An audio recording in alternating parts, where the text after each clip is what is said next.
ಚಾಲಕನ ನಿಯಂತ್ರಣ ತಪ್ಪಿ ಚಾರ್ಮಡಿ ಘಾಟ್ನಲ್ಲಿ ಟಿಟಿ ವಾಹನ ಪಲ್ಟಿಯಾಗಿ ವೃದ್ಧರೊಬ್ಬರು ಸಾವನ್ನಪ್ಪಿದ ಘಟನೆ ಶನಿವಾರ ನಡೆದಿದೆ.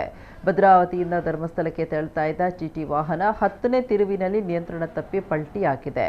ದುರ್ಘಟನೆಯಲ್ಲಿ ಮಲೇನಹಳ್ಳಿ ನಿವಾಸಿ 59 ವರ್ಷದ ಶೇಖರಪ್ಪ ಸಾವನ್ನಪ್ಪಿದ್ದು 8 ಮಂದಿ ಗಾಯಗೊಂಡಿದ್ದಾರೆ. ಘಟನೆ ಬಳಿಕ ಸ್ಥಳೀಯರು ತಕ್ಷಣ ರಕ್ಷಣಾ ಕಾರ್ಯಾಚರಣೆ ನಡೆಸಿ ಗಾಯಾಳುಗಳನ್ನು ಸಮೀಪದ ಆಸ್ಪತ್ರೆಗೆ ರವಾನಿಸಿದ್ದಾರೆ. ಘಟನಾ ಸ್ಥಳಕ್ಕೆ ಪೊಲೀಸರು ಭೇಟಿ ನೀಡಿ ಪರಿಶೀಲನೆ ನಡೆಸ್ತಾ ಇದ್ದಾರೆ.